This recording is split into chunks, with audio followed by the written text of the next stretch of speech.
Draymond, Tony Zarella, Cleveland 19. A lot of players like to downplay matchups. They like we don't care who we're going to play. Is this a matchup you wanted going back even a year? I mean, obviously, when you lose to a team, you want to see that team again. I think that's just the nature of any competitor. And saying that, we wouldn't be disappointed to be playing anyone else in the finals, and they wouldn't be disappointed as well. At the end of the day, the goal is to win a championship, and whoever's in front of you, you have to beat that squad. Now, that this matchup has, come to fruition, we're definitely excited about it. The opportunity to be playing a team 3 years straight, in the NBA Finals, I don't know how many times it's happened. I don't think it's happened any, but, it's a special thing and, one that we're definitely excited about. But most importantly, like I said, the goal is to win a championship regardless of who you're facing. But there seems to be certainly emotions for you in this series. You've been outspoken about how badly you want to beat them, and of course what happened last year in the suspension and maybe turning the series because of that. I think there's emotions for everyone in this series. If it's not, you're in the wrong series. So, whether I had been suspended or not, I'm going to come into the NBA Finals with high emotions. You don't get here without it. Thanks. Fourth row on the aisle on the right. Yeah, Jeff Ferrato, the Mercury News. Draymond, you guys have had great success historically against Kevin Love defending him, but he's playing at a pretty high level right now, especially in the Celtics series. What are you seeing out of him that maybe is different, or why has he been so good recently? He's playing more confident. What do you guys need to do to take that confidence away again? Just do what we do. Not give up easy shots, make them take tough shots and live with the result. On the aisle over here. Draymond, Chris Fedor, Cleveland.com. Given the Cavs' efficiency throughout the postseason, what do you, as a defensive-minded player, consider a successful night against them? Winning the game. At the end of the day, it's the NBA Finals.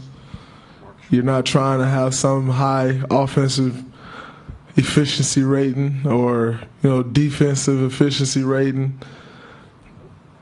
You're trying to win. And if that rating is extremely bad, you're not going to the locker room disappointed, and you win. So the goal is to win. All those ratings and stuff go out the window when it's this time of year. Mark in the middle. Draymond, Mark Schwartz, ESPN. You have had great success in matchups with Kevin Love, not only in the finals last year, but in the regular season the last couple of years. What is it that works against Kevin Love? What can you do to kind of bug him, get inside his head, to kind of neutralize some of the things he does so well and so effortlessly? I just try to use my speed to my advantage. Try to take him out of spots where he's comfortable. Make him do some things that maybe he don't want to do. And saying that, he can still have great games. But just got to stay locked in, try to minimize him as much as possible. When he's going, he makes their team a lot better. So, it's my job to, try to take him out the game. It doesn't always happen that way. It doesn't, and it's definitely not easy, but, it's possible. Is he susceptible to a lot of trash talk? Can that take him away a little bit? Everybody's susceptible to that. I don't care who you are. Back middle. Jermaine Franklin with TSN. Can you talk a little bit about Kevin Durant, obviously what he's brought to the team this year, what the expectation of him is in this finals, and do you believe that there is more pressure on him than any other person because he doesn't have a ring and the decision he made in the summer? Number one, he's been great for us all year.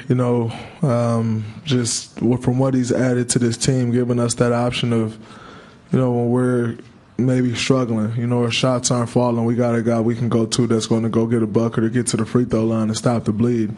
That's been very important for us. He's been huge on the defensive end, where he's never really gotten much credit for in his career, of being a defensive guy, but he's one of the better defenders in this league. He's been great for us. And then just, having a guy like that around, who's been through everything, who's seen it all, from the highest level, to add that into the mix is great, but yet have the ego that he has to just fit right in with everyone else. I think that's very important. As far as pressure, I think pressure is what you make it. To say he's going to be under pressure because everyone is going to try to make it like he's under pressure, I don't think that. I know that doesn't matter, because I know as a competitor and, as someone who tries to reach greatness every day, and knowing that Kevin, who tries to reach greatness with every single thing he do, from going through an individual workout, and every move he do is hard. I mean, that's how focused he is on being great.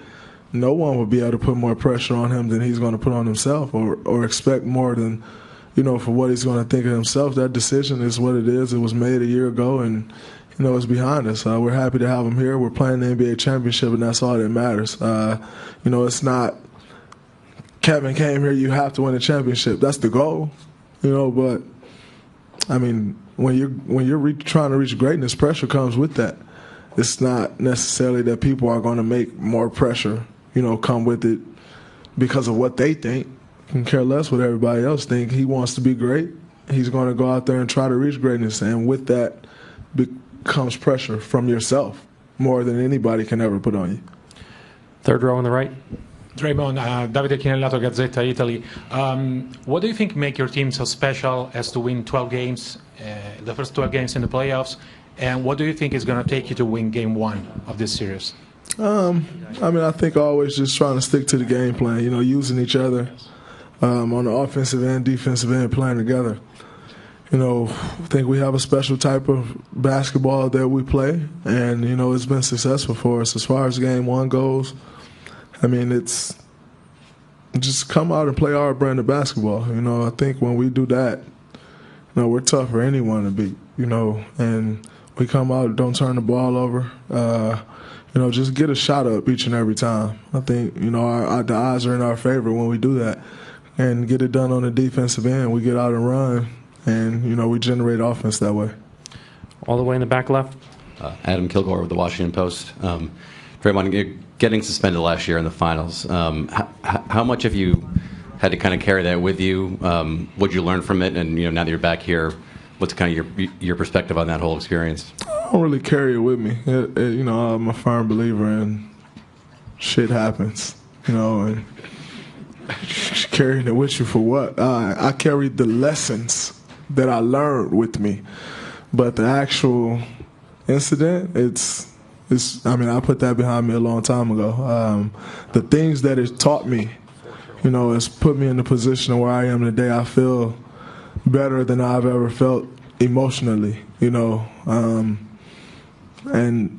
just having my emotions in place than I've ever felt. And so, it's, all things that happen bad aren't that bad, when you take a step back and look at them. And it's something that, I learned from and will stick with me for the rest of my life. And not the suspension, like I said, the lessons that the suspension taught me.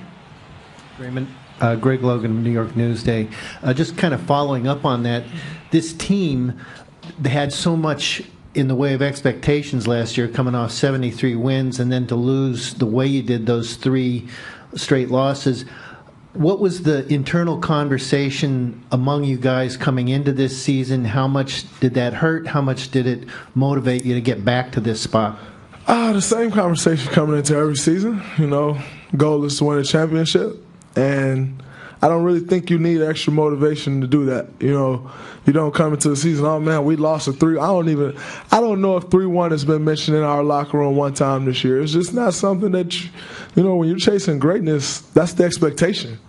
You don't need something to motivate you to try to reach that. If that's already your goal, you don't get much more motivation from anywhere else than greatness, because it's so hard to reach. And so for us, that's the goal anyway, to try to build a dynasty and, be great each and every time we step on the floor. And that's all the motivation we needed. We didn't need to come in and say, hey, man, we lost in the finals. Let's get back. If we had won, then we were trying to get back anyway. So that's the goal in this organization with this team, and that's going to always be the goal. Thank you, Draymond.